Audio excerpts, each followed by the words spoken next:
بسم اللہ الرحمن الرحیم۔ السلام علیکم ورحمۃ اللہ وبرکاتہ۔ یہ ویورز امید ہے آپ خیریت سے ہوں گے۔ اللہ تعالیٰ آپ کو خوش و خرم رکھے، آباد رکھے، آپ کی تمام جائز حاجات پر اللہ تعالیٰ رحمت کی نظر فرمائے اور آپ کو وسیع فراخ رزق عطا فرمائے، رزق حلال عطا فرمائے، حرام سے بچنے کی اللہ تعالیٰ، سود سے بچنے کی، جوئے سے بچنے کی اللہ تعالیٰ ہمیں توفیق عطا فرمائے۔ ناظرین، بہت سارے لوگوں کی یہ تمنا، یہ آرزو، یہ ڈیزائر، یہ خواہش ہوتی ہے، وہ اللہ تبارک و تعالیٰ کی بارگاہ میں التجا بھی کرتے ہیں، یا اللہ ہمارے رزق میں اضافہ فرما، ہمیں وافر کشادہ فراخ رزق عطا فرما۔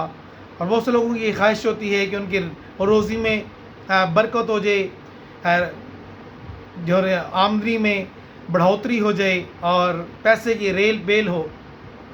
تو رزق کیسے بڑھتا ہے، آج کی ویڈیو میں انشاءاللہ تعالیٰ ہم سیکھیں گے کہ اگر ہم اپنا رزق میں اضافہ کرنا چاہتے ہیں، اپنا کشادگی کے جو ہے نا وہ ہم ڈیزائر ہیں، خواہش مند ہیں کہ ہماری جو ہے نا وہ سیلری بڑھ جائے، ہماری کسی طرح سے ہمارا رزق بڑھ جائے، ہم پراسپیرٹی میں آ جائیں، ہمیں خوشحال ہو جائیں، تو یہ ویڈیو ہمارے لیے بہت آج کی فائدہ مند ثابت ہوگی۔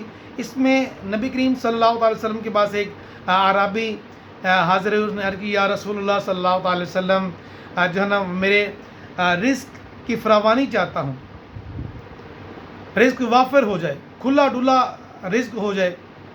تو آقا علیہ الصلوۃ والسلام نے مجھے نسخہ دیا، اگر ہم بھی اس پر نسخے پر عمل کریں گے تو یقیناً انشاءاللہ تعالی ہمیں ہمارے بھی رزق میں بڑی فراوانی ہو جائے گی، رزق کشادہ اور کھلا ہو جائے گا۔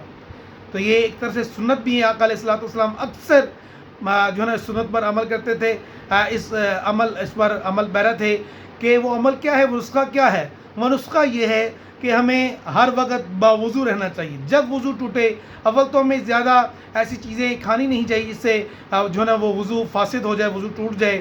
خاص طور پر ری والی جو ہے نا وہ ایسی چیزیں جو کہ ری کا سبب بنتی ہیں، ری کے باعث بنتی ہیں، ری کا ریزن اور اس سے کاز کی وجہ سے ہمارا وضو جو ہے نا وہ فاسد ہو جاتا ہے۔ ایسی چیزوں سے ہمیں اوائڈ، اجتناب اور پرہیز کرنا چاہیے۔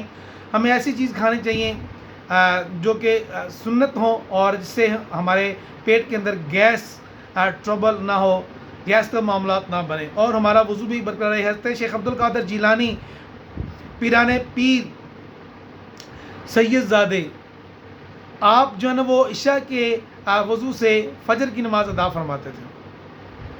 تو وضو کی بڑی برکتیں ہیں، وضو سے وضو اور سائنس امیر علیہ سنت کا ایک رسالہ بھی ہے شیخ کامل کا، بانی دعوت اسلامی کا، وضو اور سائنس۔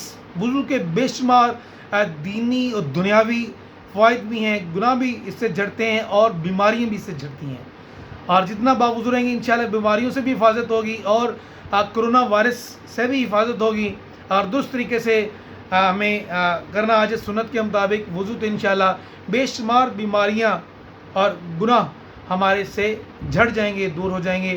تو اگر ہم باوضو رہیں گے تو انشاءاللہ تعالی ہمارے رزق میں بھی برکت ہوگی۔ جی ہاں، یہ ایک مدنی انعام بھی ہے کہ کتنی دیر آپ جو ہے نا وہ دن میں باوضو رہے، تو باوضو رہنا چاہیے، اس کی بڑی برکتیں ہیں۔ تو انشاءاللہ ہمارے رزق میں فراوانی بھی ہوگی۔ ناظرین، آج کی اگر آپ کو ویڈیو پسند آئی کائنڈلی میرے چینل کو، اگر آپ نیو ہیں تو چینل کو سبسکرائب کریں اور ویڈیو کو اچھی اچھی نیتوں کے ساتھ، رضا الہی کی نیت سے کہ اللہ راضی، اس کے حبیب راضی ہو جائے، اور دین اسلام کو میں اس کو پھیلاؤں گا، اس کی تبلیغ کروں گا، اور جو لوگ دین سے دور ہیں ان کو انشاءاللہ تعالی قریب کروں گا، اور جو لوگ جو ہے نا وہ یہ چاہتے ہیں کہ ان کے رزق میں فراوانی ہو جائے، ان تک یہ ویڈیو بھی انشاءاللہ تعالی آپ پہنچانے کی نیت کریں اور چینل کو سبسکرائب بھی کریں تاکہ نیکسٹ آنے والی ویڈیو آپ تک پہنچ سکے۔ تب کے لیے اپنا بہت سارا خیال رکھیے گا۔ نیکسٹ آنے والی ویڈیو میں اللہ تعالیٰ ہمیں عمل کرنے کی توفیق عطا فرمائے۔ ملتے ہیں نیکسٹ ویڈیو میں، اپنا بہت سارا خیال رکھیے گا۔ اللہ حافظ، السلام علیکم ورحمۃ اللہ۔